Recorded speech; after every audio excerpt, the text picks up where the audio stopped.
Bueno, buenas noches para todos. Muchas gracias por compartir este espacio con nosotros, por darnos la oportunidad de aprender digamos, en este tiempo que aunque es corto, pero espero que sea muy productivo. El objetivo básicamente que tenemos es que afiancemos conocimientos para quien ya los tenga y para quien no, que aproveche este espacio porque sé que es muy enriquecedor, sé que a todos nos va a servir muchísimo y sé que de alguna forma vamos a extraer de allí información. Quiero que hagamos todas las preguntas necesarias para que el tema nos quede claro y los invito a que abramos el archivo de Excel que se compartió. Es una herramienta que, digamos, nos va a ayudar a construir ciertos modelos durante este proceso de esta charla, pero que a futuro sé que también nos puede servir para nuestro entorno personal y profesional. Entonces, les voy a proceder en este momento a compartir pantalla de la presentación. Me confirma, Sanders, si la pantalla en este momento se está viendo. Sí, Víctor, se está viendo la pantalla. Ahorita lo puedes poner en modo presentación, por favor. Okay. Bueno, muy bien, vas a ir alternando. Sí, Excelente. y también quiero compartirles el archivo de Excel. En la parte superior, antes de que demos inicio, les va a salir un recuadro en el que les va a indicar la confiabilidad del archivo. El objetivo es que cuando demos apertura a este archivo, inmediatamente en la parte superior le demos la opción de habilitar contenido. Esto nos permite poder observar como tal, digamos, el contenido de esta presentación. Perfecto, muchas gracias, Víctor, por la recomendación. A todos nuestros asociados, cuando vayan a abrir el archivo en Excel, les aparece un aviso resaltado en amarillo también para habilitar los campos, ¿sí? Es importante que lo tengan presente, habiliten el contenido o habiliten los campos para que pues al descargar el archivo o al abrirlo, también pueda abrirlo con todas las fórmulas y con todo este compendio de información que nos puso allí Víctor para poder simular y empezar con este proceso de aprendizaje. Víctor, antes de que iniciemos, empecemos con la primera pregunta. ¿Qué te parece? Claro que sí, comencemos. Yo creo que eso además hace mucho más dinámico estos espacios. Muy bien, la doctora Dora dice, buenas tardes, cuando se quiera abonar a una deuda es mejor para cortar tiempo o rebajar cuota. Bueno, realmente cuando uno tiene una obligación financiera, el tiempo define la cantidad de intereses que se paga. Entonces siempre va a ser mucho mejor menos tiempo porque eso va a implicar menos intereses. El interés básicamente, y lo vamos a ver en este espacio, es el costo de oportunidad que debemos asumir por el uso del dinero en el tiempo. Entonces, mientras más tiempo tengamos ese dinero, pues más tenemos que asumir y evidentemente la mejor alternativa es abono a capital para disminuir el plazo inicialmente pactado. Muy bien, Víctor. Muchas gracias a la doctora Dora por su participación. Le recordamos dejarnos en el espacio del chat no solamente el correo electrónico, sino también las preguntas o algunas observaciones que iremos socializándole a Víctor en esta tarde. Y pues, Víctor, quedamos en tus manos. Ok, perfecto. Vamos a definir las matemáticas financieras básicamente como un conjunto de métodos que nos van a permitir de alguna forma determinar el valor del dinero en el tiempo. ¿Y cuál es ese mecanismo básico que vamos a utilizar para esa determinación? El dinero. Vamos a concebir el dinero como esa mercancía y ese medio que nos va a facilitar acceso a infinidad de cosas, pero que con el tiempo debemos aprender a manejar de manera racional y eficiente. ¿Para qué? Para que al final se convierta en una herramienta a favor nuestro para manejar nuestras finanzas. Entonces el dinero, como muchos otros bienes, tiene la capacidad de producir o multiplicarse. Así como si tuviéramos un inmueble que nos genera un arrendamiento, el dinero puede producir más dinero. Pero esa producción de dinero dependerá básicamente de tres factores. El primero es la inflación, el segundo es la oportunidad y el tercero es el riesgo. Ahorita vamos a definir ampliamente estos conceptos, pero vamos a iniciar con una pregunta. No la vamos a contestar ahora, pero quiero que la tengamos muy presente durante toda esta capacitación para que al final hablemos de esa pregunta. Y dentro de los conceptos que aquí tratemos, definamos al final y que saquemos conclusiones. Para entender este concepto, consideremos que, digamos, lo más importante de las finanzas o de las matemáticas financieras es cuestionarnos sobre el uso del dinero. Entonces vamos a hacer esta pregunta. ¿Es lo mismo recibir hoy 1 millón de pesos que recibir esto dentro de un año? Entonces vamos a tener esa pregunta ahí bien presente porque va a ser uno de los ejes fundamentales para entender el valor del dinero en el tiempo. Entonces vamos a definir tres conceptos fundamentales para entender cómo se comportan las matemáticas financieras, para entender cómo se comporta el dinero y lo que hacen las matemáticas. ¿Qué es la inflación? La inflación básicamente es un fenómeno que hace que el dinero día a día pierda poder adquisitivo, es decir, el dinero se desvalorice. ¿Esto por qué sucede? Porque existe el fenómeno de la inflación de la demanda. Ocurre cuando la capacidad monetaria de las personas o de la población o de los grupos y entes económicos y el gobierno resulta excesiva frente a la capacidad o frente a la oferta insuficiente de productos y servicios de la economía. ¿Esto qué quiere decir? Que en la medida que las economías empiecen a ofrecer una serie de productos limitados, eso hace que sea mucho más costoso adquirir esos productos. Entonces ahí es donde se presenta el primer fenómeno de la inflación. Luego tenemos el tema de la oportunidad, que es el costo de oportunidad. Es aquello que sacrificamos nosotros cuando tomamos una decisión en general en cualquier aspecto de nuestra vida. En este caso nos vamos a centrar en aspectos netamente económicos, pero es lo que hoy vamos a entender como ese costo de tomar la decisión A junto o versus la decisión B.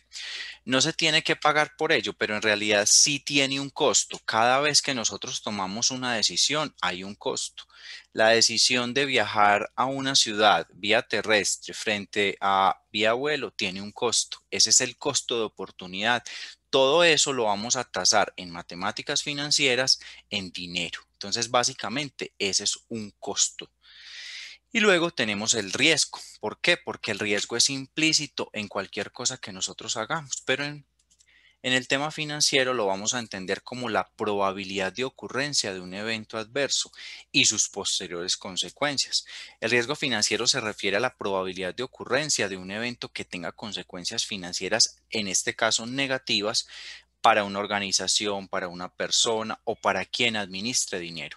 Entonces vamos a tener esos tres elementos muy presentes porque son bien importantes dentro del concepto básico de matemáticas financieras.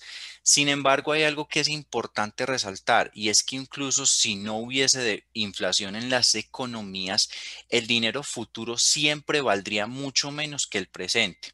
Esto se debe básicamente a que los consumidores, a que en general la economía preferimos el consumo corriente. ¿Qué es el consumo corriente?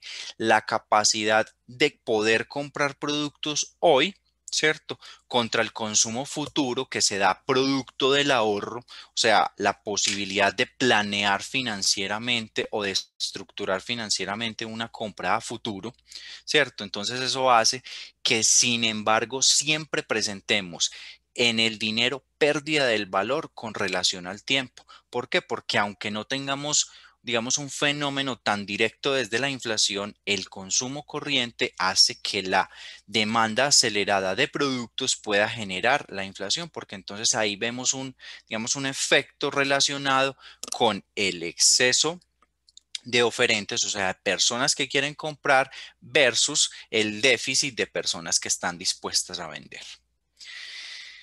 Básicamente, una cantidad de dinero, un valor, solo es comparable con otro que se encuentre ubicado en el mismo momento de tiempo. Ahí es muy importante lo que yo les decía ahora, responder al primer interrogante, si el valor del dinero en el tiempo hoy es lo mismo que dentro de un año. Si 10 millones de pesos a hoy me van a permitir acceder a bienes, a productos y a servicios en la misma calidad y cantidad que me permiten hacerlo dentro de un año. Lo mismo pasa hoy por hoy, por ejemplo, con una vivienda. No es el mismo valor comprar una vivienda hoy de 300 millones de pesos que lo que hubiésemos podido comprar hace 10 años con esos mismos 300 millones de pesos.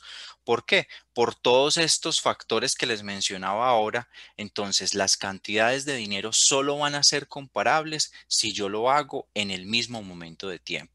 Ese incremento de valor que se presenta en el dinero con el paso del tiempo, entonces lo vamos a cuantificar con intereses, o sea, ese riesgo que se asume por la pérdida de valor en el tiempo, lo vamos a cuantificar ¿con qué? Con tasas de intereses, que lo vamos a ver más adelante. Entonces, básicamente, cuando estamos hablando del concepto de intereses, vamos a tener los siguientes, digamos, dos aspectos. Uno es el riesgo y otro es el interés. ¿Por qué? Porque a mayor riesgo, pues mayor es la tasa de interés. Básicamente, cuando yo tengo un costo de oportunidad, estoy comparando el plan A con el plan B, pero cada uno de esos planes tiene riesgos diferentes. Para yo aminorar la probabilidad de riesgo o de ocurrencia negativa de una situación, lo que voy a hacer es que le voy a entregar más intereses.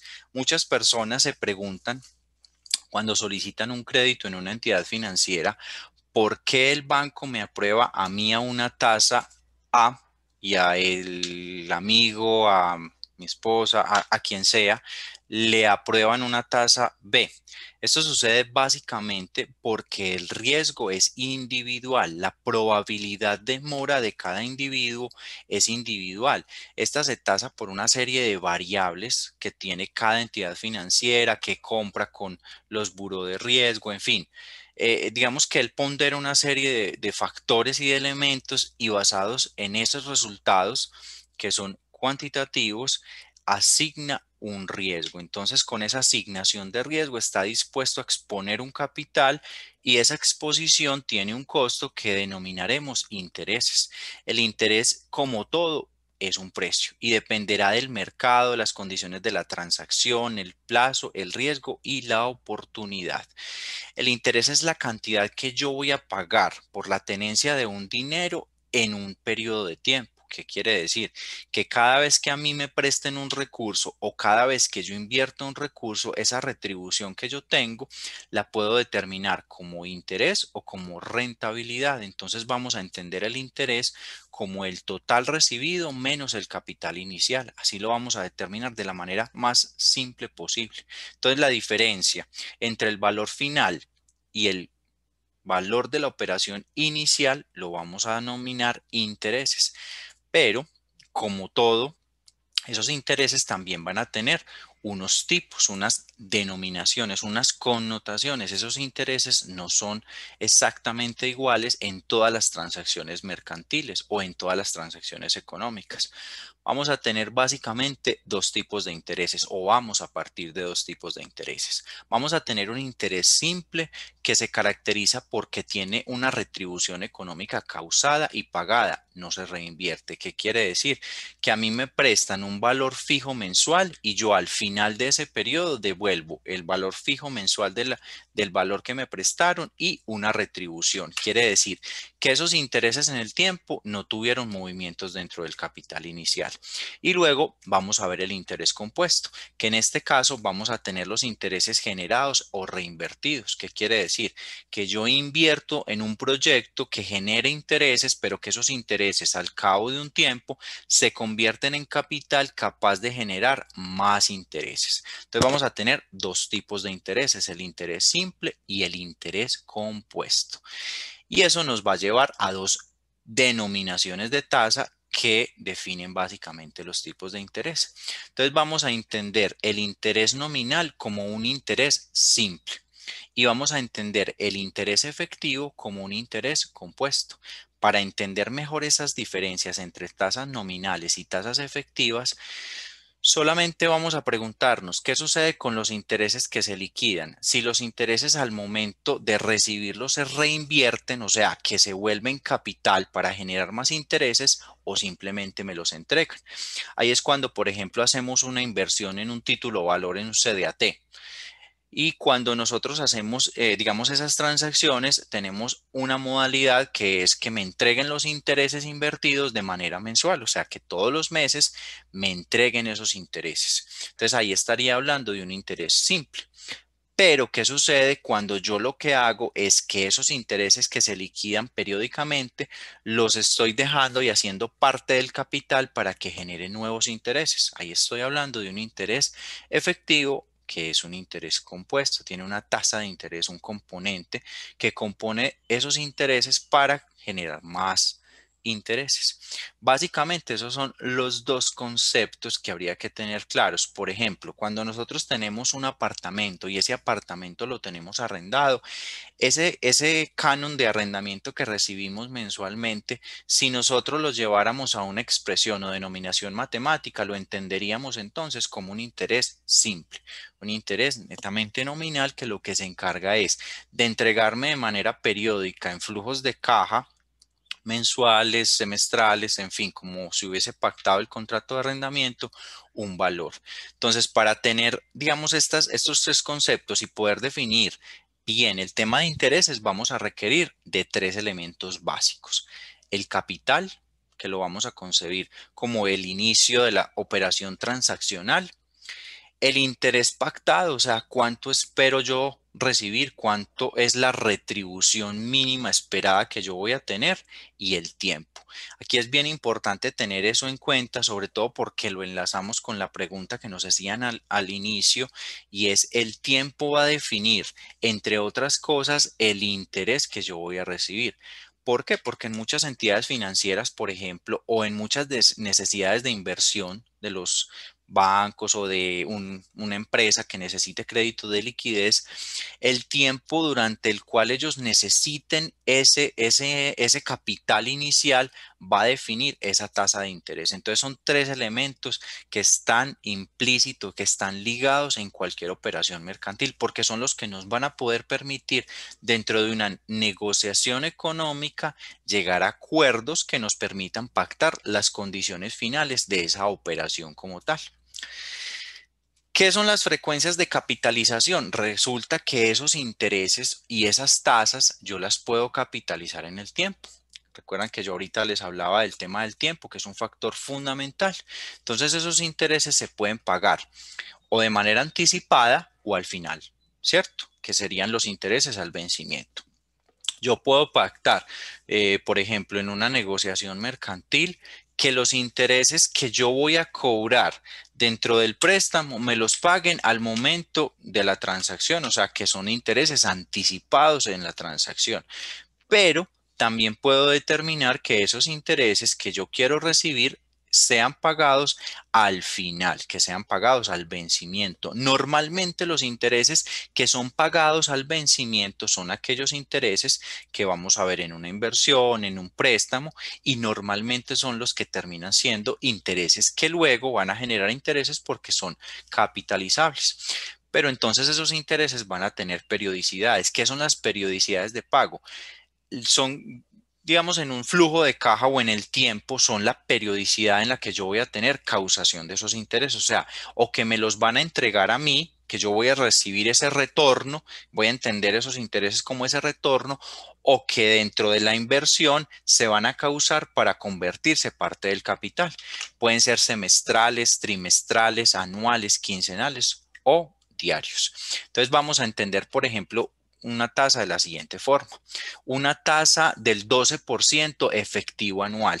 Me están dando una tasa que es efectiva anual, o sea que dentro de un periodo de 12 meses tiene causación. Si me dan una tasa nominal anual mes vencido, quiere decir que es una tasa anual, pero que tiene capitalizaciones mensuales y que se pagan al vencimiento. Entonces, para eso vamos a hacer el primer ejercicio. Y aquí los invito a que hagamos algo y es que abramos este archivo de Excel y vamos a entender un poquito cómo funcionan esas tasas. Resulta que a mí me está diciendo un banco que me va a hacer un préstamo y que me va a dar una tasa del 1.1%, ¿cierto? 1.1%. Y me está diciendo que esa es una tasa que en este caso, espérenme por favor un segundo. Vamos a poner una tasa del 1%. Espérenme un segundo que me está saliendo un error, que espero que obviamente no nos esté saliendo a todos este error.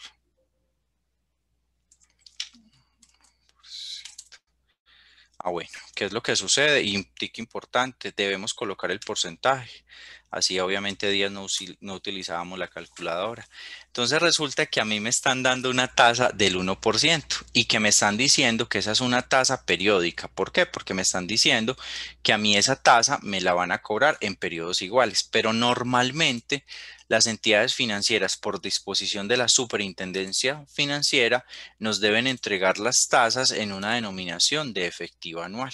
Entonces, si me están diciendo que esta es una tasa del 1%, normalmente me dicen la denominación, que en este caso es mensual. Entonces, el tipo de periodo de la remuneración de esta tasa va a ser mensual y la periodicidad de los intereses va a ser vencido. Siempre me dicen, yo le estoy dando una tasa en este caso del 1.1 mes vencido. Siempre hay que preguntar la temporalidad de esa tasa. Esa tasa que me está entregando, sea el asesor, sea el inversionista, sea esa persona, tiene que tener una temporalidad. Entonces, inmediatamente que me den a mí esa información, pues digamos que tengo que preguntar cuál es la temporalidad. En este caso es una tasa que es mes vencido. ¿Esto qué significa? Que esto es una tasa efectiva anual del 14.03, que si yo expresara esa misma tasa en las denominaciones de temporalidad que les hablé ahora, entonces es una tasa diaria del 0.04%. Quiere decir que por esa inversión a mí, por ejemplo, me van a pagar el 0.04% diariamente. Si fuese un crédito, entonces diariamente los intereses van a causar a esa tasa. Así por todas las denominaciones. Normalmente lo que, digamos, en el común denominador de la información que me entregan es que me entregan una tasa efectiva anual o una tasa mes vencido. Normalmente nunca dentro de una transacción regular bancaria, financiera, nos entregan tasas directamente en denominaciones nominales, en denominaciones semestrales o en denominaciones trimestrales, porque de alguna forma pues no se enredan y porque el concepto de tasas por norma de la superintendencia siempre se debe entregar en denominaciones efectiva anual. Pero lo mismo pasa si, por ejemplo, a mí me dijeran, yo te voy a cobrar, por ejemplo, por un préstamo una tasa del 12% en efectivo anual, entonces ya la denominación es en años, ¿cierto? El interés continúa siendo vencido. Miren que si ustedes colocan aquí anticipados, él inmediatamente les va a sacar un error porque estamos hablando de tasas efectivas. Las tasas efectivas no se anticipan, solo se pagan al vencimiento. Entonces, si a mí me están dando una tasa del 12% y yo quiero conocer cuál es la tasa mes vencido, sería una tasa del 0.95%. Miren que aquí no es que yo divida la tasa del 12% por el número de periodos que son 12 meses. No, aquí tengo que hacer una operación matemática que me va a permitir conocer este valor.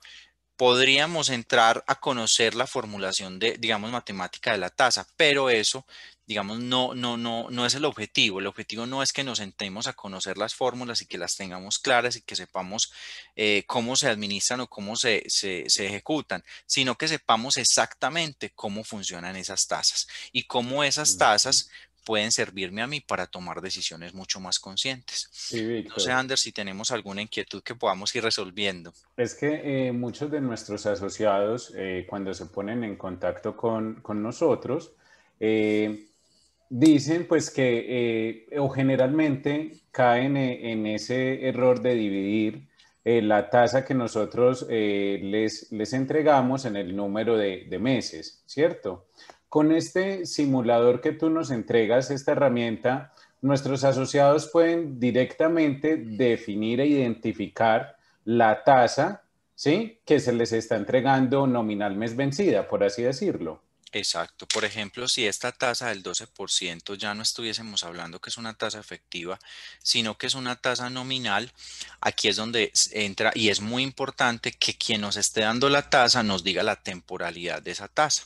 Entonces, si me dicen que es una tasa efectiva o si es una tasa nominal, en este caso, digamos, nos entregaron una tasa nominal, preguntamos cuáles son los periodos de, digamos, de remuneración de esa tasa, que en este caso es años, es una sola anualidad, ¿cierto? Preguntamos cómo es la forma de pago de esos intereses, si va a ser vencido o si va a ser digamos, anticipadamente. Entonces lo pondríamos acá y preguntamos el método de periodo de liquidación de los intereses. Si a mí me dicen 12% mes vencido, ya me dijeron que es una tasa que se capitaliza o que tiene una remuneración de manera mensual. Normalmente, entonces, en este caso me dirían, esta es una tasa del 12% nominal. Miren que aquí tendríamos los conceptos nominal, anual, mes vencido. Y si quiero conocer cuál es la efectiva, que es la tasa efectiva que no me van a cobrar a mí de causación dentro del plan de pagos o dentro de la inversión, entonces es una tasa del 12,68%. Si quiero conocer cuál es la tasa mes vencido, entonces esta sí sería una tasa del 1%. Las únicas tasas que yo podría dividir por 12 para determinar, por ejemplo, en este caso, la periodicidad mensual serían las tasas nominales. Cuando me entregan una tasa nominal, yo esta sí la podría dividir por el número de periodos de liquidación, que en este caso estamos hablando de una anualidad y una temporalidad mes vencido. Entonces la voy a dividir por el número de periodos que hay en una anualidad, que en este caso son 12. Listo. Muy bien, Víctor, sí. Bueno, entonces, digamos que a grandes rasgos ahí tendríamos el concepto de cómo funcionan esas tasas y esas temporalidades. En esas tasas también vamos a encontrar, o dentro de ese proceso, digamos, de crédito, vamos a encontrar los factores de la operación. ¿Qué son los factores de la operación? Todas aquellas condiciones que se pactan al inicio de una operación de crédito que definirán las condiciones de esa operación. Aquí, ¿qué vamos a encontrar? Vamos a encontrar aspectos como el periodo de pago, ¿cierto? Que lo vamos a denominar el plazo. El plazo sean 6 meses, 12 meses, 24, en fin, los plazos que me ofrezcan. Las formas de pago. ¿Por qué es importante las formas de pago? Porque puede que a mí en una operación o en una transacción me digan, vea, yo le presto esta plata a un periodo de 12 meses, pero yo le voy a recibir dos únicos pagos, o sea que voy a recibir pagos semestrales, uno en el mes 6 y otro en el mes 12. Entonces, la forma de pago es muy importante conocerla, así como el plazo. El plazo no va a definir la forma de pago porque yo puedo, dentro de la transacción económica, dentro de la negociación, definir formas de pago según la necesidad de la transacción. Los periodos de gracia, que son básicamente la congelación de pagos o la cesión de pagos durante periodos de tiempo. Yo puedo negociar con la entidad financiera que me permita tener periodos de gracia durante los primeros 3 meses, y en esos meses solo voy a asumir los intereses del crédito. Entonces, dentro de una transacción económica se pueden dar los periodos de gracia. Y luego tenemos los periodos de capitalización. En caso de que los intereses, por ejemplo, en la inversión generen capitalización, ¿cuáles son esos periodos de capitalización? Son mensuales, son anuales, son trimestrales, son semestrales. Dentro de esa negociación, ese tipo de términos tienen que quedar implícitos. Entonces, básicamente todo esto se va a traducir para poder determinar ese costo en la tasa de interés o ese valor que me van a cobrar a mí. Aquí les voy a poner un ejemplo sencillo para que entendamos un poquito el tema.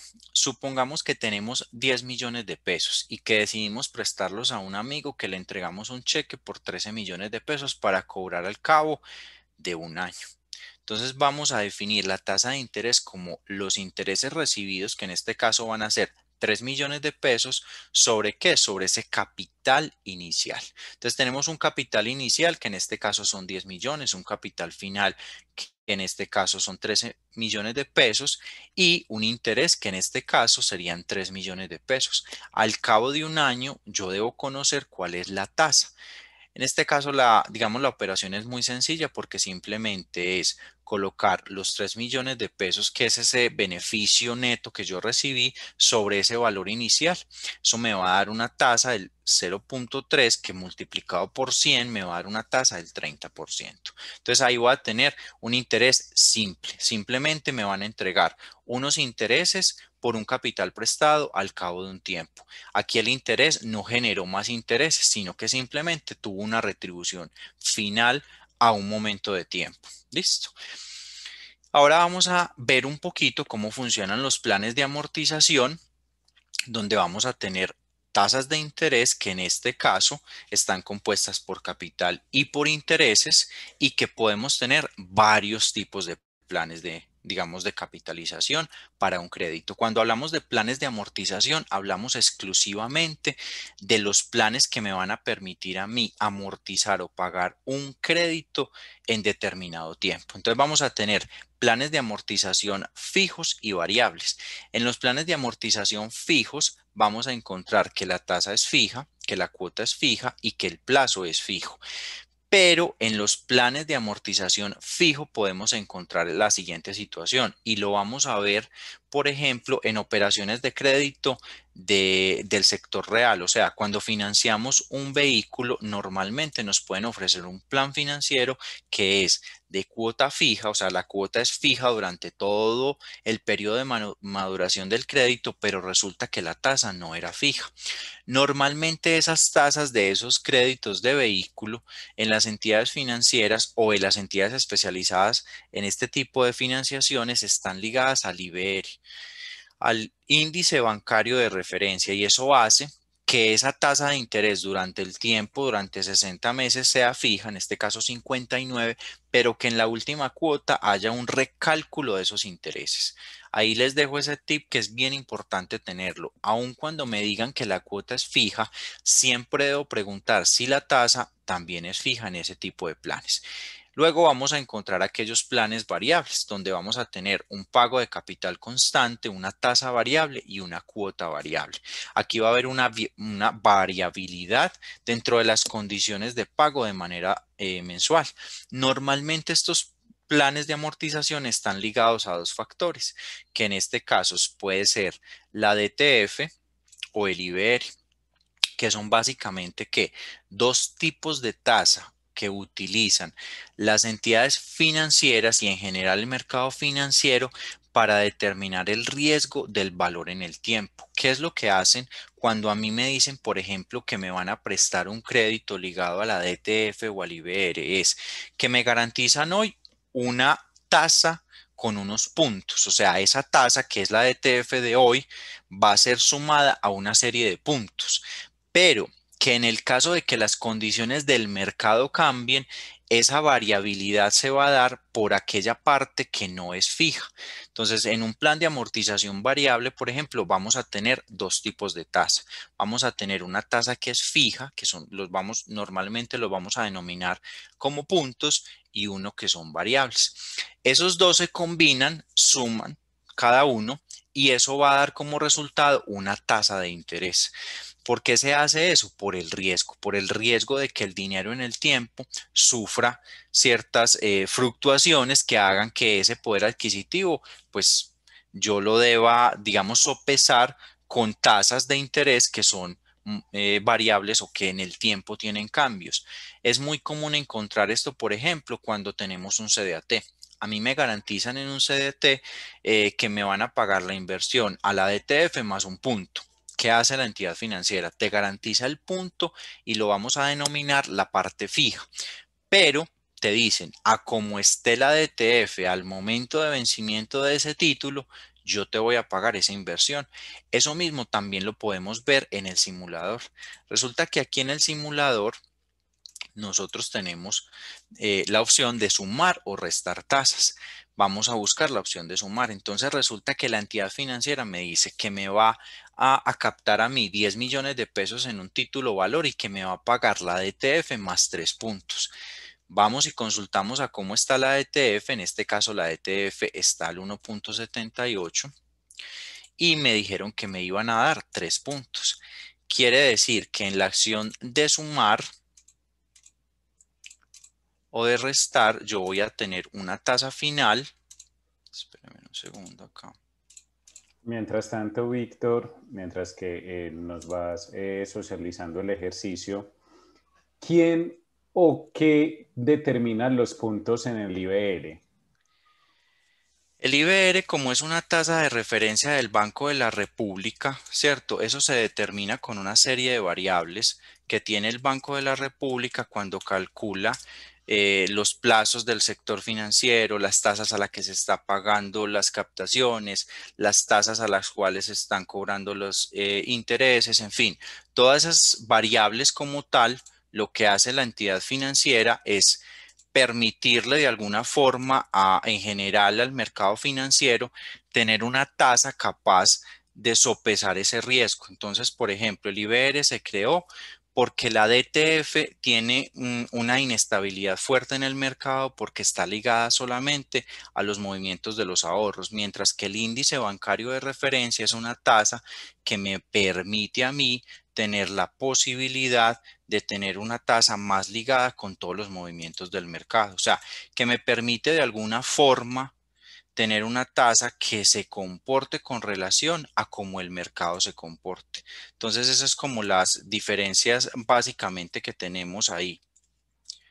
Aquí ya tenemos el simulador. Quiere decir que en este caso, si a mí me dan una tasa de 3 puntos y me dicen que la segunda tasa es ligada a la DTF, quiere decir que a mí realmente me están pagando una tasa del 4,73%. Un tip importante en el simulador, cuando estemos sumando tasas, siempre debemos poner en la primera tasa la más alta y en la segunda la más bajita. Es cuestión del simulador, no quiere decir que eso es una fórmula matemática en general, sino por, digamos, temas exclusivamente de este simulador. Siempre la más alta de primera y la más baja de segunda. Entonces eso como tal nos va a arrojar una tasa.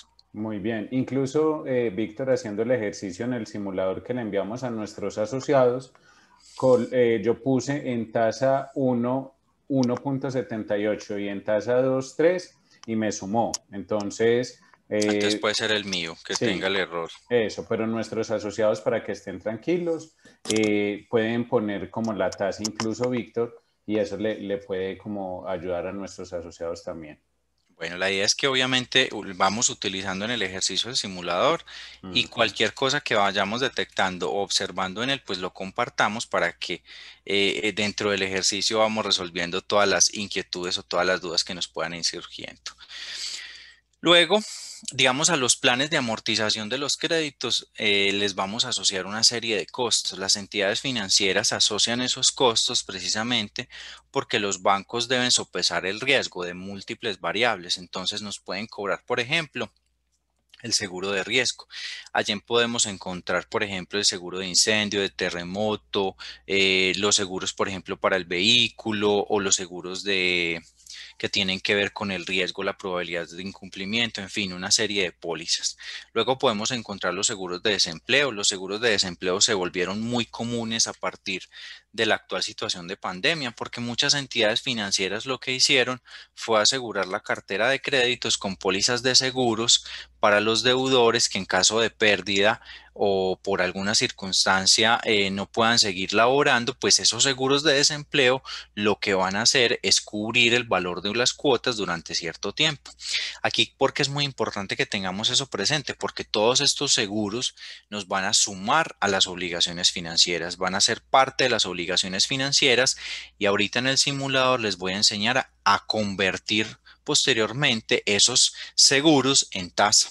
Luego tenemos los seguros de vida. Aquí es muy importante tener presente que por norma e instrucción de la superintendencia, las entidades financieras deben proteger todos los seguros, perdón, todos los créditos con seguros de deudores, seguros de vida, que permitan en caso de fallecimiento del deudor principal de la obligación, cubrir el valor de la obligación, que es muy importante que siempre preguntemos, porque de estas tres opciones de seguro, el más recurrente que vamos a encontrar en el sistema financiero va a ser el seguro de vida. Siempre vamos a encontrar un seguro de vida porque ese seguro de vida es el que nos va a permitir que en el caso de que nosotros, digamos, no estemos, fallezcamos, que haya alguna situación lamentable, este sea el seguro que nos cubra el valor de la obligación a la entidad financiera para que digamos, los herederos de ley del fallecido no tengan que cubrir la obligación en caso de fallecimiento. Normalmente estos seguros, las entidades financieras no los van a cobrar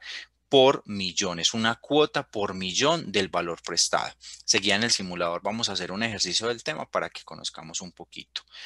Luego, para tener en cuenta y que es bien importante, las entidades financieras pueden tener otros costos adicionales dentro de, digamos, de un plan de amortización de un crédito, que son los cobros de centrales de riesgo, los estudios de títulos en créditos hipotecarios, revisar cómo son esas cuotas por millón para saber si me están cobrando costos de administración, cuotas adicionales que de pronto yo no conozca, conocer los plazos en el extracto. Recuerden que es una obligación de la entidad financiera siempre enviarnos un extracto y mostrarnos cuál es el saldo anterior, cuál es el saldo actual, cuál es el saldo posterior luego del pago, cuáles son las cuotas pactadas, cuáles son las cuotas o cuántas son las cuotas pendientes, conocer cómo están distribuyendo el pago, conocer qué parte o qué proporción de ese valor se va para capital, qué otra proporción se va para los intereses. Es bien importante porque eso nos permite identificar dentro del flujo de pagos, dentro de ese plan de pagos, si pueden estarse presentando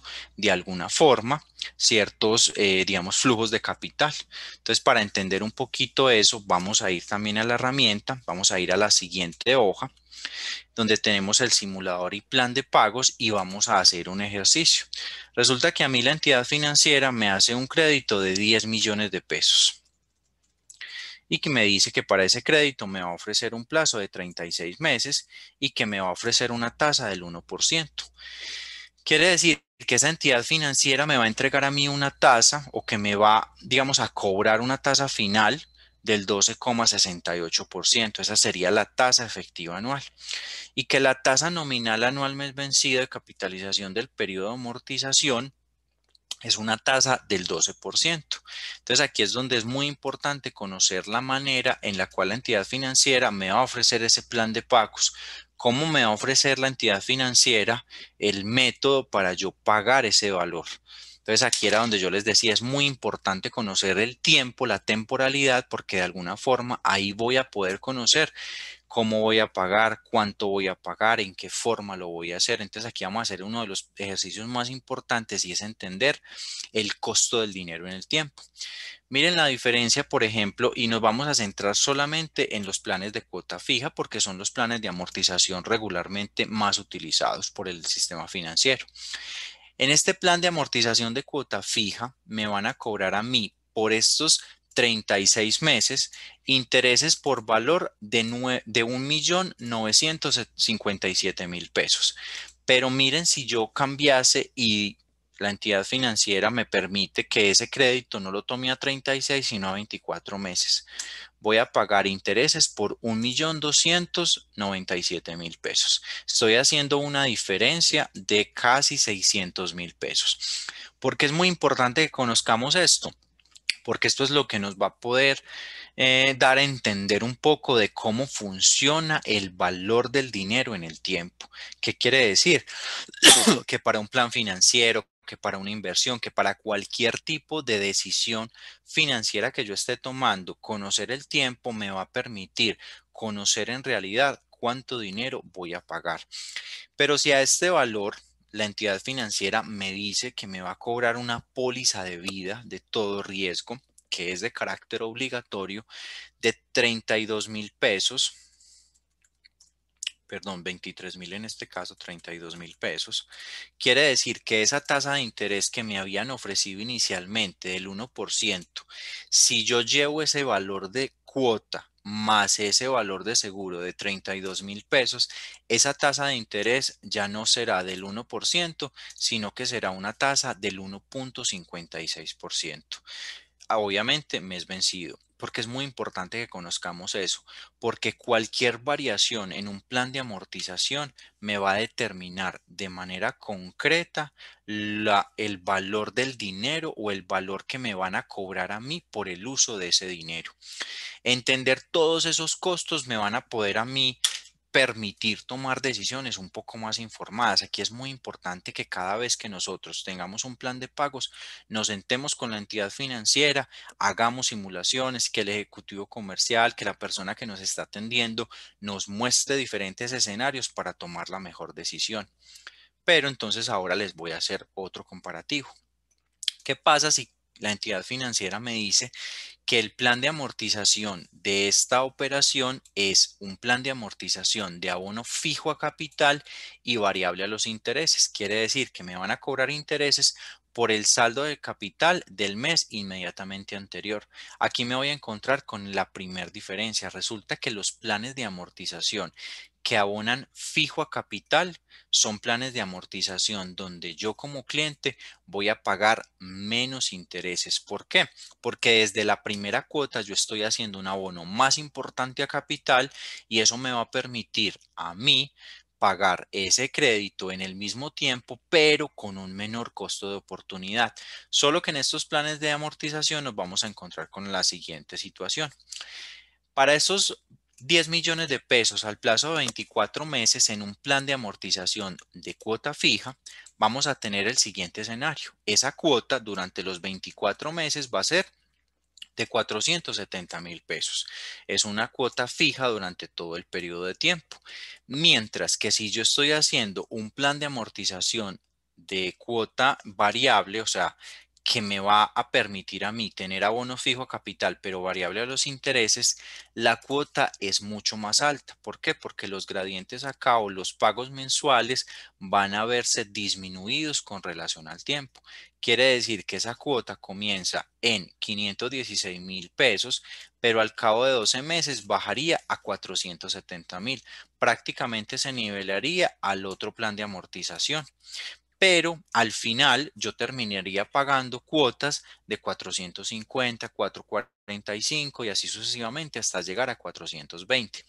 Puede ser que en un plan de amortización de 10 millones no veamos la diferencia, pero si a ese plan de amortización le sumamos y ya estamos hablando de 100 millones de pesos al mismo plazo de 24 meses, la misma tasa del 1%, en un plan de amortización de cuota variable vamos a pagar 12 millones 500 de intereses, mientras que en un plan de amortización fijo vamos a pagar 12 millones 976. Quiere decir, vamos a pagar 476.000 pesos más que en el caso anterior. Porque es bien importante que conozcamos eso y que lo tengamos claro, porque en el mercado existen planes de amortización, no todas las entidades financieras los ofrecen, no todas las entidades financieras van a permitirme que yo tenga esa opción, pero en el caso de que sí lo tenga, pues puedo alzar la mano, puedo hacer simulaciones, puedo buscar con la entidad financiera la mejor alternativa de pago, porque eso obviamente va a permitir que yo tenga opciones para acomodar esos flujos de caja basados en mi necesidad. Ahora, cuando les hablaba del valor del dinero en el tiempo, básicamente eso es, esa capacidad de dinero y de generar dinero, yo la voy a determinar en la medida que yo sea capaz de tener flujo de caja suficiente. Ahorita, cuando hablemos del tema de los flujos de caja para una inversión y un proyecto, nos vamos a dar cuenta de algo bien importante y es que las empresas en general, las entidades económicas no se quiebran o no, digamos, no cierran porque no sean rentables o porque no sean capaces de vender. Se quiebran porque no son capaces de generar valor en el tiempo. Y eso se genera, ¿por qué? Porque generan caja, porque son capaces de generar nueva liquidez, de generar nuevo dinero para invertir en otros proyectos, para reinvertir en la empresa, para generarle valor a los socios. Entonces, en la medida, por ejemplo, que yo tome una operación de crédito y yo digamos, cargue mi salario a un montón de cuotas, yo pierdo valor en el tiempo. ¿Por qué? Porque no voy a ser capaz de tomar nuevos créditos, de tener una nueva inversión, porque mi flujo de caja va a estar comprometido. La generación de flujo de caja en un proyecto de inversión, en un crédito, en cualquier operación financiera es fundamental para la toma de decisiones. Es por eso que cuando nosotros vamos a solicitar un crédito debemos revisar muy bien esos flujos de caja actuales y futuros. ¿Por qué? Porque recuerden que no es el flujo de caja mío al momento de la solicitud exclusivamente. Es ese flujo de caja que me va a quedar a mí posterior a la solicitud. ¿Por qué? Porque a partir de la aprobación y el desembolso de un crédito, por ejemplo, si yo pagaba cuotas de 6 millones de pesos y ahora le voy a sumar la cuota de un nuevo crédito de 100 millones a 24 meses, pues ya ahora voy a pagar cuotas cercanas a los 11 millones de pesos.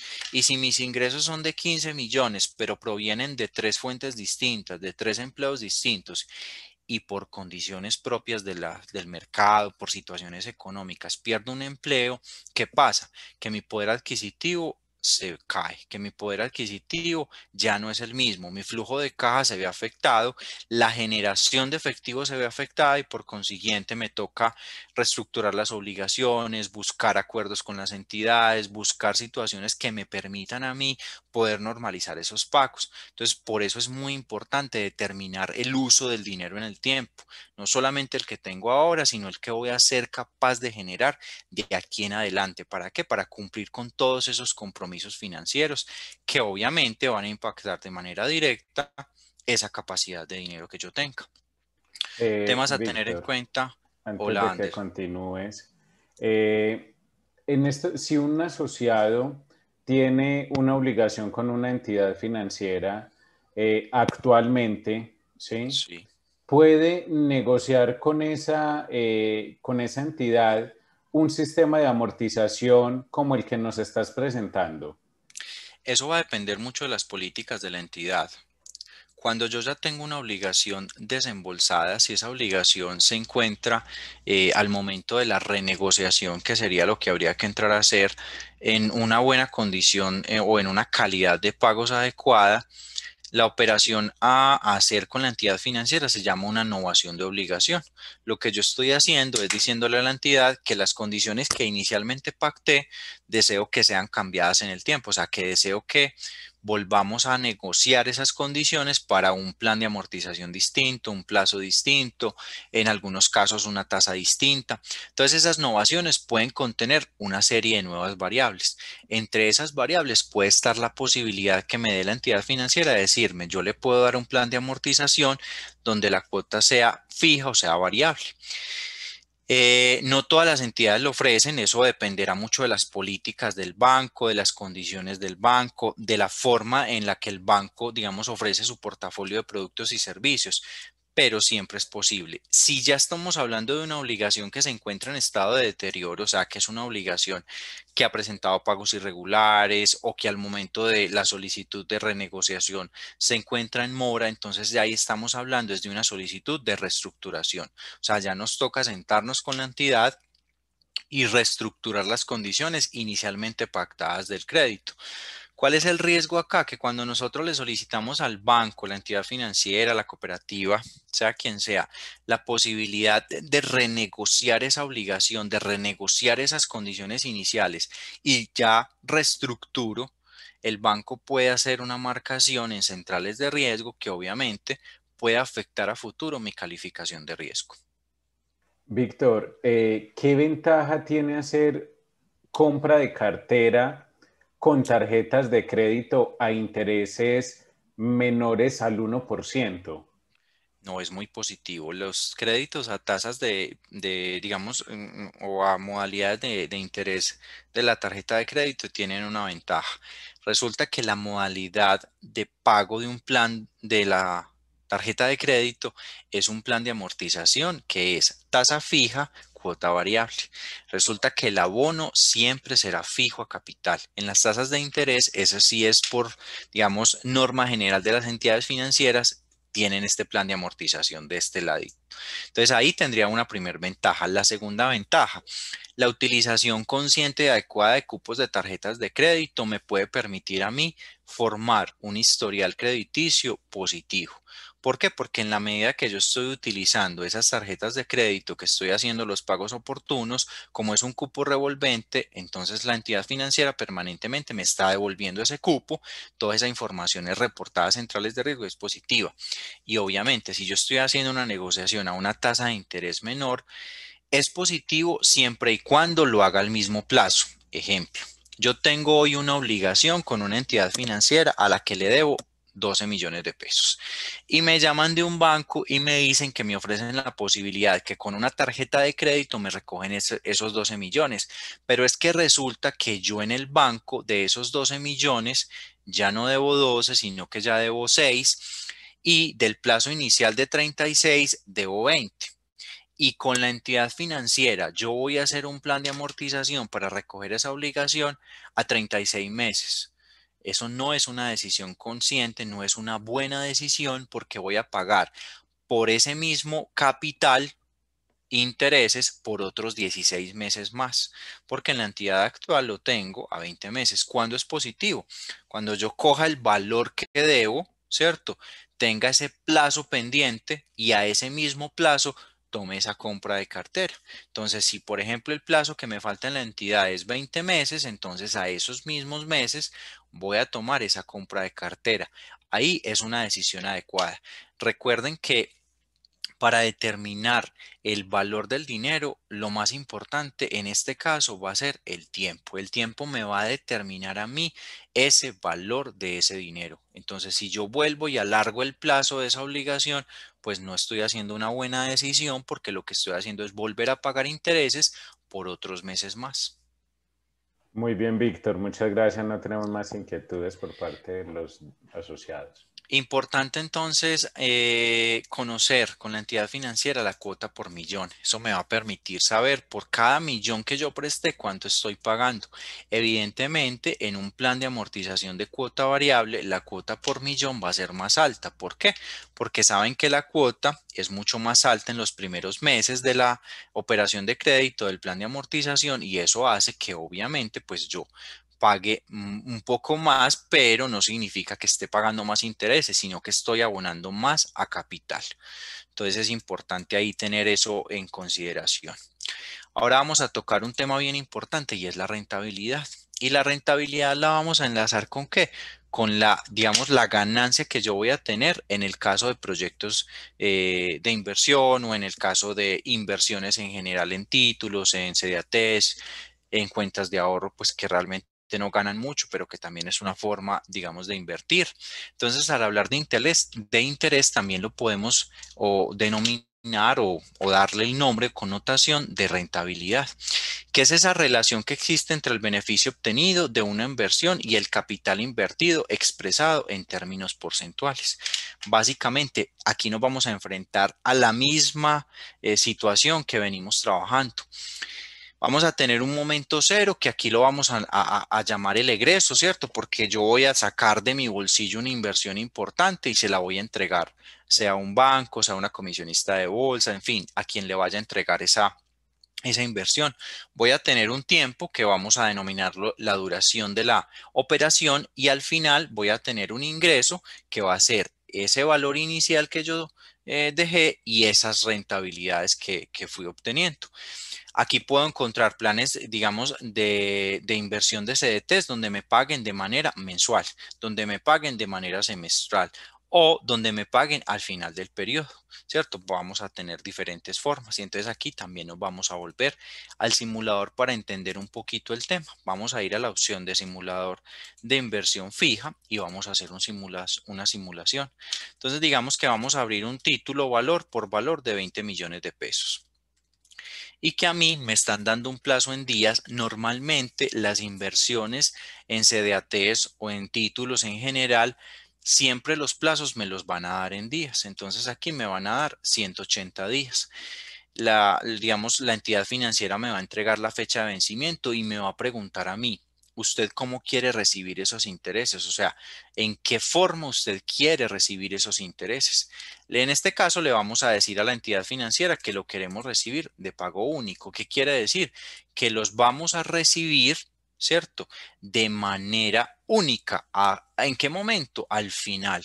Aquí es importante tener en cuenta ningún título valor como los CDATs, los CDTs, en las entidades financieras se van a pagar anticipadamente. Quiere decir que yo llevo 20 millones y me van a entregar inmediatamente digamos, los dividendos o la rentabilidad. Siempre me los van a pagar o al final del periodo o en la liquidación de los periodos, si lo pido en este caso, que me lo paguen de manera mensual. Entonces la entidad financiera me va a pagar una tasa por esos 180 meses del 4%. Normalmente esas tasas me las van a entregar en una denominación efectiva anual. Y recuerden lo que hablamos ahorita al comienzo. A mí me están entregando una tasa en una denominación efectiva anual. O sea, la entidad me está diciendo que esa es una tasa que efectivamente me la va a pagar en una anualidad, o sea, en 12 meses. Pero es que resulta que yo no abrí ese título valor por 12 meses, sino que yo lo abrí por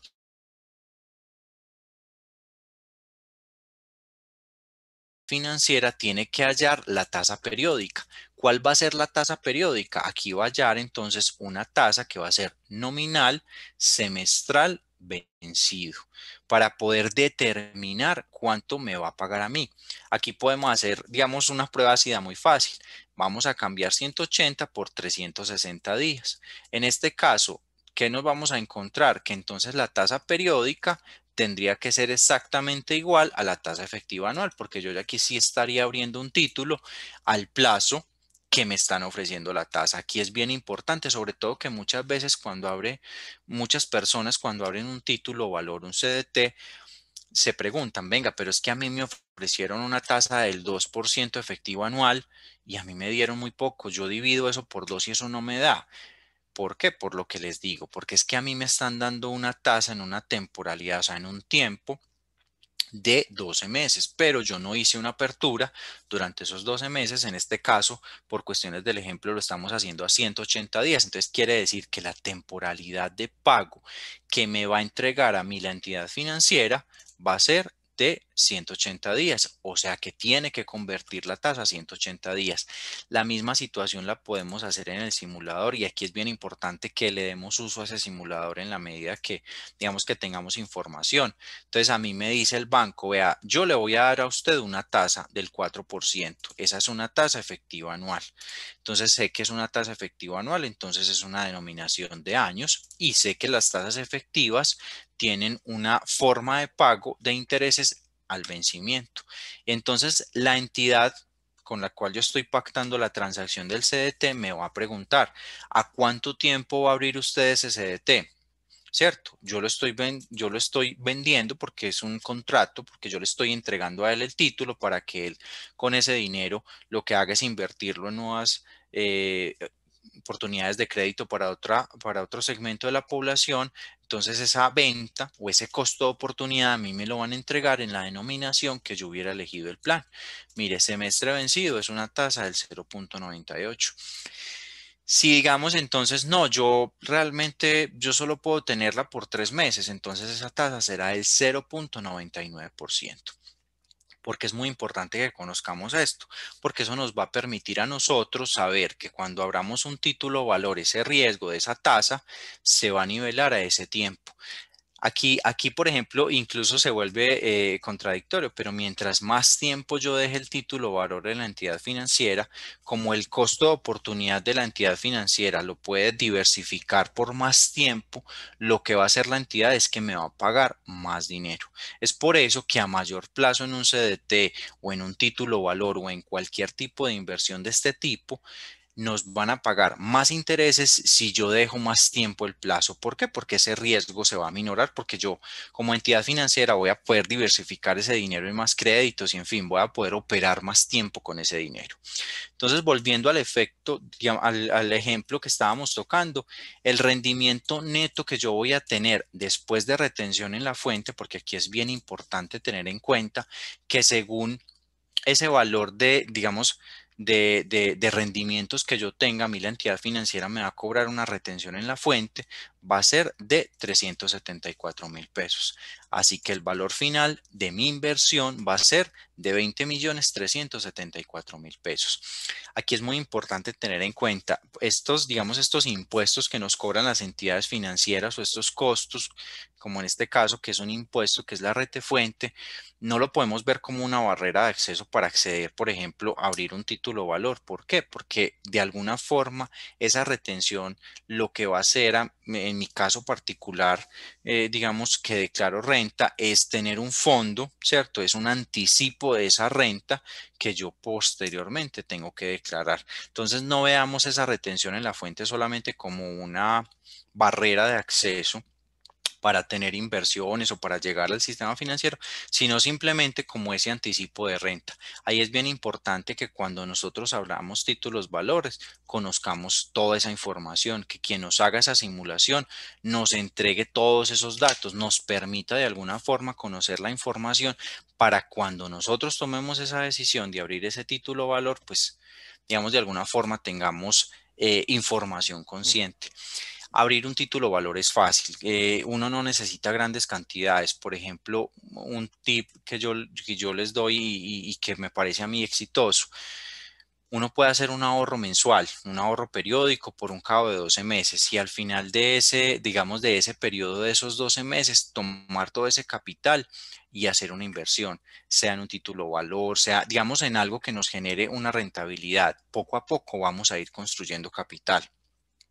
Construir capital, construir riqueza es un tema que no es difícil, que no es, digamos, algo que muchas veces lo vemos como una barrera, pero de alguna forma en la medida que nosotros vamos conociendo el manejo del dinero en el tiempo, el manejo de nuestro dinero, de nuestro capital o de nuestro flujo de caja, podemos tomar ese tipo de decisiones. Y es fácil, no es difícil. Los grandes capitales no crean que se hacen inmediatamente de fortunas fantásticas que llegan de la noche a la mañana. Eso también se puede ir dando poco a poco en la medida que yo lo que vaya haciendo es haciendo un uso muy racional del dinero y construyendo esos pequeños capitales. Muy bien, Víctor. El doctor Luis Roberto te pregunta si es cierto que el cupo de la tarjeta de crédito afecta de forma negativa la declaración de renta. No, no, no afecta la declaración de renta. Los cupos de las tarjetas de crédito están reportados en las centrales de riesgo. Se reportan en las centrales de riesgo simplemente como un cupo aprobado, pero no afectan para nada la declaración de renta. ¿Dónde pueden haber afectaciones cuando yo tengo muchos cupos? Resulta que cuando yo tengo muchas tarjetas de crédito con cupos aprobados muy altos, valores muy grandes, al ciudadano o a la persona que tenga esos cupos, a la central de riesgo, se le informan esos cupos. Independiente que no los tenga utilizados, le informan que tiene un cupo aprobado. Obviamente le informan que es cupo aprobado, no utilizado. Pero cuando yo vaya a hacer una solicitud de crédito, cuando esta persona o la entidad financiera que me haga a mí el análisis de capacidad de endeudamiento, que no es más que la capacidad que yo tengo de mis ingresos pagar esa cuota, ¿cierto? Cuando me hagan ese estudio, esa capacidad, lo que va a hacer el analista es que me va a restar capacidad, la entidad financiera me va a restar capacidad, porque el valor de esos cupos aprobados se convierten ya en el valor posible de desembolso, en un valor que en algún momento el ciudadano puede desembolsar y por consiguiente eso va a afectar esa capacidad que tiene ese ciudadano de adquirir nuevos créditos. Entonces la recomendación es ser muy consciente con esos cupos a la hora de aceptar tarjetas con cupos tan altos. ¿Por qué? Porque pues si yo en el futuro estoy buscando planes de inversión, si estoy buscando opciones, por ejemplo, para invertir en una casa y voy a necesitar un crédito hipotecario, pues eso me va a afectar, pero no para la declaración de renta, eso no tiene ninguna incidencia, ni en la declaración por endeudamiento, ni en la declaración por valor de pasivos, no tiene ninguna incidencia. Muy bien, ¿Listo? Víctor. Sí, señor. Bueno, ahora vamos a entender un poquito y digamos que aquí vamos a hacer algo muy corto y es la evaluación financiera de proyectos para entender qué es la evaluación financiera de proyectos. Y yo creo que aquí, igual para no, digamos, volver muy técnico el tema, les voy a hablar de algo supremamente importante que les hablaba ahorita. Básicamente, un proyecto de inversión es exitoso en la medida que sea capaz de generar liquidez, o sea, capaz de generar y aumentar ese valor inicial de los recursos para producir en el tiempo dinero que produzca más dinero. Yo puedo tener un negocio supremamente exitoso, un negocio que económicamente para mí es muy ganador, porque yo estoy vendiendo, porque la gente me está comprando, pero no tengo flujo de caja. ¿Por qué? Porque tengo una baja rotación de mis cuentas por cobrar, porque mis clientes están demorando mucho en entregarme los valores acordados de las facturas, porque tengo un mal esquema de recaudos. Entonces mi negocio puede ser muy exitoso desde lo técnico y contable, pero no es exitoso desde el punto de vista económico. ¿Por qué? Porque no voy a tener liquidez suficiente para continuar operando. Entonces, básicamente, ¿cómo se evalúa esos proyectos de inversión financiera digamos, para determinar que son rentables? Entender cuál es el valor presente neto de los flujos de caja, o sea, entender ese valor actual que yo tengo, que voy a invertir en ese proyecto, cómo va a ser capaz en el tiempo de generar valor neto, o sea, de generar más dinero para mantener el flujo de esa operación. Normalmente esos proyectos de inversión se van a comparar en el mercado financiero con tasas de interés, ¿cierto? ¿Por qué con tasas de interés? Porque yo lo que voy a hacer es comparar esa inversión y ese proyecto que yo voy a tener con el costo de oportunidad del mercado. Ejemplo, yo voy a invertir en este momento digamos, en unas acciones que me van a generar un retorno, una rentabilidad esperada efectiva anual del 4%. Pero es que resulta que a mí me están pagando por esa misma plata en el mercado financiero, por un CDT, el 3%. Mi costo de oportunidad es la diferencia de esos. ¿Por qué? Porque resulta que en el mercado la mejor oferta está el 3, pero este que es un negocio de más alto riesgo me paga el 4. Entonces esa tasa interna de retorno nos va a permitir de alguna forma determinar si ese proyecto de inversión o esa evaluación que yo voy a hacer es completamente viable. Obviamente aquí van a entrar en consideración muchísimos estudios cuando uno hace la evaluación financiera de un proyecto, sea cual sea el proyecto, hay que analizar todas las variables, hay que analizar el mercado, el entorno macroeconómico, la zona de ubicación, todas esas condiciones que hablan del mercado donde voy a operar. El estudio técnico, que es el que les estoy hablando, determinar todas esas variables económicas que van a hacer ese, digamos, ese proyecto realmente rentable y conocer organizacionalmente el manejo de ese proyecto. ¿Quiénes serán mis proveedores? ¿Quiénes serán mis compradores? ¿Cómo va a ser mi cadena de abastecimiento? ¿A quién voy a contratar? Todas esas condiciones. Igualmente, yo creo que el éxito de un proyecto básicamente, digamos, cuando yo tenga ganado la primera etapa y que es la generación de dinero o la generación de liquidez, el resto de, digamos, de estudios, de variables se van a ir dando en el tiempo. ¿En qué manera se van a ir dando? En la manera que yo cada vez tome decisiones mucho más conscientes con la información que tenga. Todas las decisiones de inversión siempre se tienen que basar en información oportuna, en información clara, en datos concisos y precisos para poder determinar cuál es la mejor decisión de inversión para cada uno de los inversionistas y obviamente pues para mí que estoy arriesgando un capital.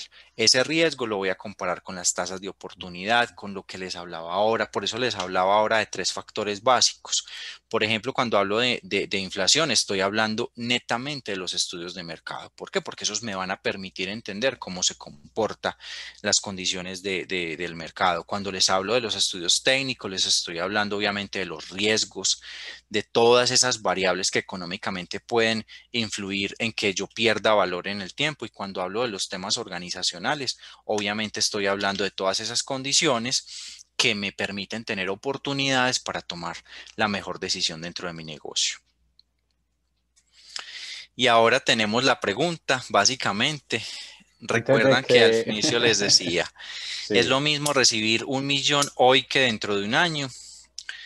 Sí, obviamente es lo mismo en el tema netamente de la plata, pues yo recibo el mismo 1 millón de pesos. Pero obviamente lo que pasa es que no equivale a lo mismo y aquí es bien importante que tengamos eso en cuenta.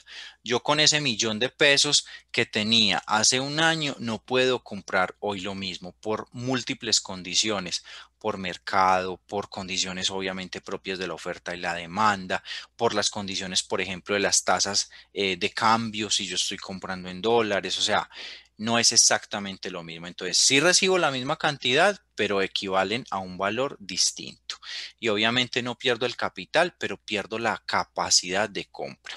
Sin importar que se reciba el mismo capital, las condiciones de uso no son las mismas, puesto que debemos entender que el dinero es un instrumento capaz de generar más dinero. Y aquí les dejo, digamos, esta frase que es bien importante y es el dinero por sí solo solamente va a terminar siendo el fin. El dinero es una mercancía. El dinero como tal, si nosotros le damos un valor, vamos a entender que simplemente es un papel que tiene un costo.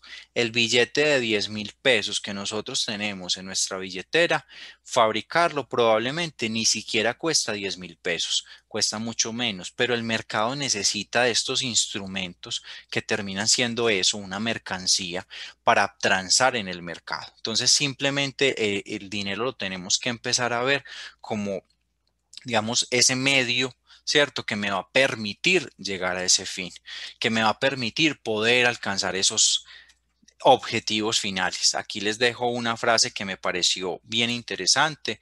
Es una frase del señor Ricardo Salinas, que es el presidente del Grupo Salinas, Grupo Carson, una serie de grupos empresariales mexicanos. El cuerpo no existe nada más para hacer circular la sangre, existe para vivir, para soñar, para crear. Así es el dinero, existe para servir a la sociedad, para concretar visiones, para hacer realidad lo material, para construir lo que se sueña o lo que se imagina. El dinero es solo el ingrediente para que pueda todo o parte de ello volverse una realidad. Es por ello que el dinero es solamente el medio. En la medida que nosotros siempre pensemos que el dinero es ese medio para lograr ciertas cosas y no el final de lo que yo quiero lograr, vamos a entender que ese dinero no nos va a hacer dependientes, sino que nos va a permitir construir toda esa estructura que va a ser capaz de lograr eso que siempre he soñado. No sé, Anderson, si teníamos otras inquietudes que quieran que toquemos. Sí, Víctor, muchas gracias por tu presentación. Realmente muy oportuna en estos momentos en los cuales pues nuestros asociados estaban muy pendientes de este tema. El doctor Carlos te quiere hacer una pregunta y es con respecto a las inversiones. ¿Cómo es el manejo de los impuestos cuando se tienen inversiones en acciones, ya sean en Colombia o en el exterior? ¿Se le pueden cobrar como ganancia ocasionales o de qué forma se puede manejar? Claro, las ganancias ocasionales siempre las van a cobrar porque aquí es bien importante tener en cuenta que cuando yo tengo una inversión y esa inversión genera unos rendimientos, esos rendimientos como tal yo los tengo que declarar, ¿cierto? Entonces, sí o sí voy a tener que generar unas declaraciones de renta. Voy a tener que generar dentro de, digamos, esa información que le entrego a la DIAN, una serie de datos que es importante tener en cuenta. En sí la inversión como tal no es una, digamos, un elemento que me va a obligar a mí o a pagar más o a pagar menos. Cuando yo presento mi declaración de renta, yo le estoy mostrando a la DIAN no solamente mis activos, no solamente mis inversiones, no solamente mi patrimonio, sino que le estoy mostrando cuál es mi renta líquida, cuál es ese valor que al final de todos los activos que tengo, de todos los pasivos, me queda a mí. O sea, sobre esa liquidez y sobre esa renta líquida es que al final de cuentas voy a terminar pagando. Yo creo que ni aquí yo les hago una invitación.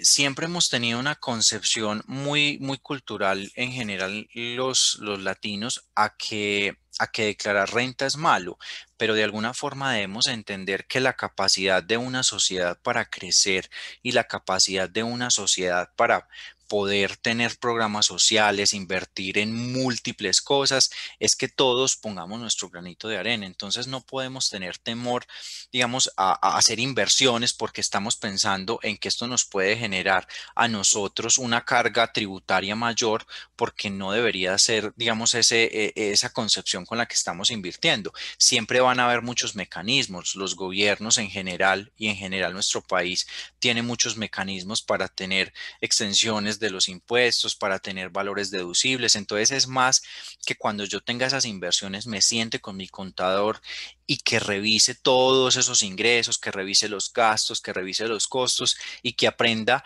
obviamente a utilizar los instrumentos de buena forma que nos ofrece el gobierno para tener esas deducciones que me sirvan para terminar pagando el valor justo que tengamos que pagar. Entonces, digamos, no lo veamos como una barrera, pero sí hay que tener en cuenta que todos estos ingresos que yo tenga, pues debo reportarlos a la DIAN, independientemente del canal que provengan.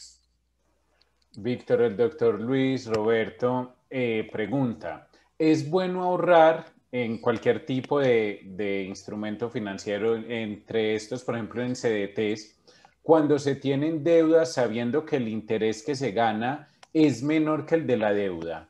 No es bueno, es una decisión financiera equivocada, porque obviamente aquí era donde yo les hablaba ahorita de comparar los costos de oportunidad. Resulta que a mí la entidad financiera me está cobrando una tasa del 12% efectivo anual, del 15% efectivo anual, y a mí por ese título o valor me están pagando el 4%. Yo particularmente estoy destruyendo valor en el tiempo. ¿Por qué? Porque estoy pagando un interés mayor, un costo de oportunidad mayor por utilizar esos recursos comparados con el costo de oportunidad que me está entregando a mí el banco. Entonces yo en ese caso estoy destruyendo valor porque estoy teniendo que sacar de mi flujo de caja, de mi bolsillo, de mis ingresos, de mi salario para completar la cuota, porque el diferencial del rendimiento de la inversión no es capaz en sí sola de cubrir el valor de qué, de la necesidad de liquidez que tuve para poder tener esa inversión. Entonces, si yo tengo un recurso en un título o valor y tengo una deuda por igual o menor valor, definitivamente la primera decisión es pagar la obligación. ¿Y cuando empiezo a capitalizarme? Cuando termine de pagar la obligación, busco alternativas de ahorro como la que les hablaba ahora. De esos pequeños capitales, ir construyendo un capital, pero definitivamente es una mala decisión financiera. Víctor, nosotros en nuestros encuentros tenemos un espectador anónimo que es muy participativo y te quiere socializar la siguiente pregunta. Me gustaría saber la diferencia entre una tarjeta de crédito versus una cuenta corriente. Claro que sí, son productos absolutamente distintos. A ver, la cuenta corriente es una cuenta que me permite a mí tener unos recursos a la vista. La diferencia es que la cuenta corriente, a diferencia de la cuenta de ahorros, no genera ninguna rentabilidad. Quiere decir, la cuenta corriente no es una cuenta corriente que genere, digamos, algún tipo de ganancia para quien la tenga. Las tarjetas de crédito son un cupo de crédito rotativo. ¿Qué es lo que sucede? Que en las cuentas corrientes, según la negociación del portafolio que yo haga con la entidad financiera o según las condiciones propias del mercado, me pueden a mí ofrecer la posibilidad de entregarme digamos, una extensión que se llama en este caso, y se me va la palabra, es un cupo de sobregiro que me permite a mí tener recursos para que en el caso, por ejemplo, de que yo a esa cuenta corriente le tenga asociada una chequera, gire cheques aún sin tener saldo, lo hago de ese valor que me aprobaron a mí en esa cuenta corriente, en ese cupo de sobregiro. Entonces yo puedo girar cheques, yo puedo pagar ciertos proveedores aún sin tener recursos en la cuenta corriente, pero esos cupos de sobregiro se deben cubrir a plazos muy cortos. Cuando les hablo muy cortos, normalmente van entre 30 a 60 días y se pactan intereses de esos cupos de sobregiro a la tasa de usura. Entonces son productos completamente diferentes porque yo en la tarjeta de crédito no puedo tener recursos a la vista.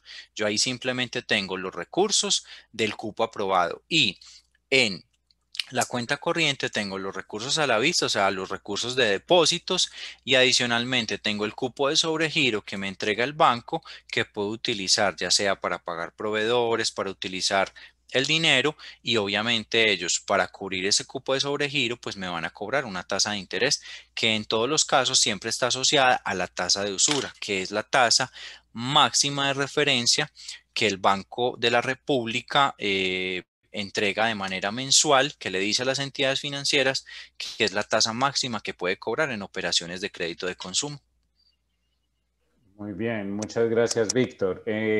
Bueno, en este momento no tenemos más inquietudes por parte de nuestros asociados. Ya para finalizar, Víctor, algunas conclusiones de nuestro encuentro.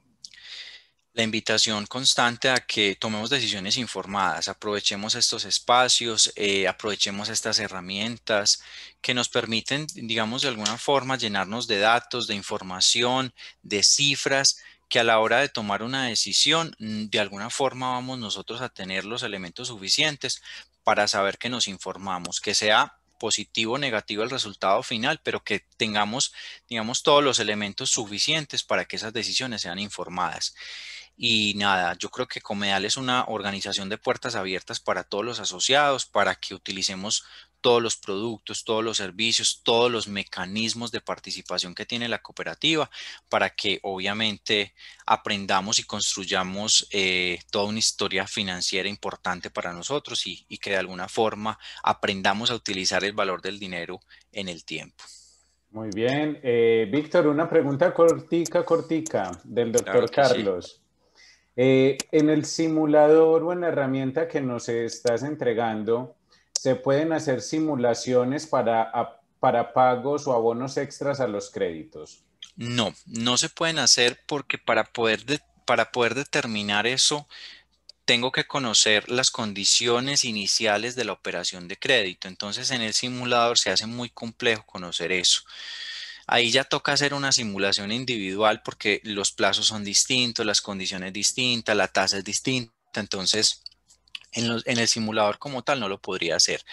Les voy a dar un tip que puede servirles para, digamos, para utilizarlo. No es la forma más ortodoxa, pero nos puede servir. Vamos a coger el simulador y vamos a coger el valor del saldo de capital que nos quede al momento que paguemos la última cuota. O sea, cuando paguemos, digamos, yo pagué la cuota ayer. Entonces, si el banco tiene APP, yo puedo revisar cuál es el saldo de capital que me queda. Ese saldo de capital lo podemos colocar en el simulador como el valor inicial del desembolso, ¿cierto? Colocamos la tasa de interés que me cobra la entidad financiera si la conozco y el plazo pendiente. Ahí lo que debe hacer el simulador es que nos debe dar la cuota, perdón, aproximada que estoy pagando sin seguros. Recuerden que ahí yo les estoy mostrando un simulador de crédito sin seguros porque las entidades me pueden estar cobrando seguros. Y lo que hago es que a ese valor inicial le resto el valor de ese capital que yo pienso abonar para determinar ahí, dejando el mismo plazo, cuál podría ser el valor de la disminución de la cuota. Ahora bien, si lo que ustedes quieren conocer es manteniendo la cuota, cuánto disminuye el plazo, ahí sí nos toca hacer otra operación matemática que el simulador obviamente no lo podría hacer. Pero en el caso que requieran esa información, nos la pueden hacer en Comedal. Cualquiera, digamos, de nuestro equipo de integrales y ejecutivos comerciales están prestos a hacerla y con gusto la resolveremos.